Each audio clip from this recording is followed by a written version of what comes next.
Grizz Nation, it is time for another Grizz Game Day update. It is the Utah Jazz here in Memphis today, taking on your Memphis Grizzlies. So joining me from Utah is one of my favorite human beings, Nayo Campbell. You ready to break this one down? Yes, I'm so excited to be chatting with you again, Kelcey. We have so much fun. I feel like the Grizz and the Jazz, I feel like this needs to be talked more about on social media all over the world because this is becoming probably one of my favorite matchups. And it's always a good time when the Jazz are facing off against the Grizz. I mean, she's saying it's one of her favorite matchups because the Jazz won the first two matchups this year against the Grizzlies. They were both back in October. The first one was only a 1-point game, but that was also no Ja, no Jaren. Desmond Bane had a big game. He has 32 points, and then a whole bunch of guys had points for the Jazz. And then we played them. There was like one day in between, played them again, and that was a big loss for the Memphis Grizzlies, 121-105. That one was no Jaren, no Dez. Ja had a big 37, and then Markkanen, who I want to talk to you about. The two games that he played against the Grizzlies this year, he had 31 and 23. He's also averaging 10 rebounds against the Grizzlies. He's in his sixth year, probably having, not probably, the best year of his career, in my humble opinion, most improved player candidate. Talk to me about him. What have you seen from him this year? That's like, he is incredible this year. So is this my opportunity to say that Lauri needs to be an all-star? Because I'm just going to put that in there and let the mic drop. Period. Point blank. Lauri. And we're done. No. Seriously, Lauri has just been, I think no one could predicted how great Lauri was going to be for the Jazz and this year in general. He's coming off of just 2 nights ago, or was it 2 nights ago? I feel like all these days are blending together. But when they played the Houston Rockets, he had 49 points. He had his career high. He had another, they played the Chicago Bulls just last night, had another great game. Of course, not 49 points. Can't do that every night, but he has just been shooting the lights out. He's defensively great. He had majority of his points last night were dunks. He's a skilled three-point shooter. And he's just been so great to watch. Clearly, he was in Eurobasket over the summer, and he's carried that momentum from Eurobasket. And it's just been such a huge star for the Jazz, a huge star in the league. So I think that means that huge star for the Jazz and a huge star in the league, that should make him an all-star.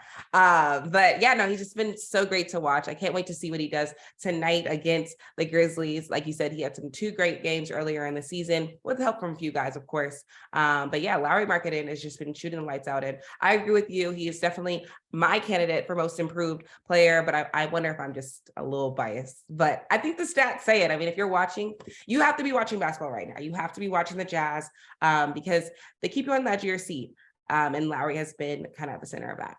Yeah, no, he's been really exciting, and it wasn't fun watching him play against the Grizzlies back in October. So let's talk about some of the matchups. One thing you mentioned, like, he's a great dunker, he's a great 3-point shooter. He kind of does it from everywhere on the court. One thing that catches my eyes when I see his stats is how many times he gets to the foul line. Like, that boy can draw a foul. And I think it would probably be a mix between Dylan and Jaren today guarding him. Does that matchup excite you at all, or like matchups? That excites me because no offense, but they tend to be a little bit foul prone. But I think that for them also, that's a challenge as well, right? So if they're guarding someone like Lauri Markkanen, who is known for getting to the free throw line and knowing to make you draw that foul, that's going to challenge them a little bit more. So that's always exciting to watch when you kind of have to go out of your element a little bit. Lauri's one of those people. I know other teams will talk about how Lauri will laugh at you. Lauri will laugh at you for some of the mistakes that you make. He'll do a little chuckle. It's not a full on laugh, but he's like, did you just try that? Okay. And he'll go the other way around. And that's what I love about Lauri. His personality is just so unique. But yeah, no, that's definitely a matchup that I'm excited to watch. It's going to be a challenge for Dylan and Jaren. But we'll see what happens tonight. Yeah, Dylan and Jaren both in the talks of Defensive Player of the Year. And I want to talk about defense on the other end now. Another player who might actually chuckle in your face a little bit is Ja Morant. Obviously, the superstar Ja Morant that is leading the Grizzlies in scoring right now. When you think that the Grizzlies are on a 5-game win streak right now, so they have a bit of momentum behind them. The Utah Jazz played in Chicago just last night, so you'd think they have a little bit of tired legs, just a little bit, flying into Memphis late last night. Who tries to slow down Ja? Like, who's the perimeter defender right now? Years ago, you'd be like, oh my God, of course it's Jordan Clarkson, but I don't know if it's still like that Jordan Clarkson on the defensive end, especially because Ja is so quick, like literally the fastest player in the NBA. Mike Conley comes back to town. Like, who's going to have their hands full on that end? I think what makes the Ja so interesting to watch, but also just what's going to make it a difference on defense is the fact that Mike Conley and Ja Morant are two totally different players, right? Like Mike Conley is known to slow the game down. He's going to watch everything from every single angle. And so, yeah, Mike Conley may not be the quickest player on the floor, but he's going to challenge you in different types of ways, especially with his basketball IQ. I mean, we're at year 16 in the league. So he's going to make it's a little bit different when you're playing with a vet guard like that. So that will definitely be a matchup that I'm sure Grizzly fans are excited to see. They love to see Mike Conley when he returns. But just seeing how Mike Conley is able to kind of control and slow the game down in different ways. Collin Sexton is out tonight, so we won't be able. Collin Sexton is another quick player and fast player. So we're unfortunately not gonna be able to see that matchup. But yeah, it's gonna be Jordan Clarkson, Malik Beasley, all of those are fast guys, and they tend to be the ones that are gonna probably challenge Ja Morant a little bit more. But it will also be interesting to see how Mike is able to force Ja to slow down a little bit. I actually should have mentioned this. Ja is questionable tonight. So this whole conversation could actually not even matter when it gets closer to game time. Ja is questionable. Steven Adams is questionable with a non-COVID related illness. Brandon Clark is out. Danny is out. And then, like you said, Collin Sexton is out. My last question before we go, Nayo, is these two teams are so different when it comes to how they score and how they defend. The Grizzlies are a top defensive team. The Jazz are a bottom defensive team in a lot of the categories that the Grizzlies do well in. The Grizzlies points in the paint, fast break points, second chance opportunities. The Jazz on the defensive end at the bottom of that, but they score so freaking much. Third top scoring team in the league. How do you see this playing out? Like how do the Jazz score? Well, I know Lauri Markkanen. I know that. I know how he scores, but like how are they getting 120, 130 points every night? Yeah. So, I mean, for us, it's like you said, we are on the second end of a back-to-back, but we are one of the teams with the most back-to-backs. I believe we have the most back-to-backs in the entire NBA.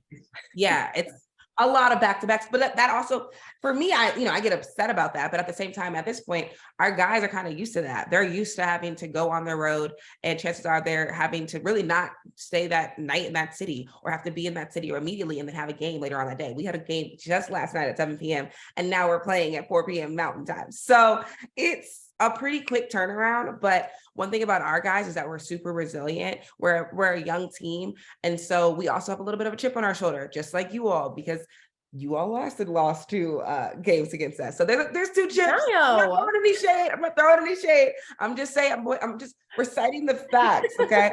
So we're coming in there with a chip on our shoulder. You guys are on a 5-game winning streak. So you might, you're feeling a little bit for us. We just lost last night in a game that we could have easily won. So for us, it's like we're coming in there. It's going to be competitive. It's going to be, some of our players didn't have their best game last night.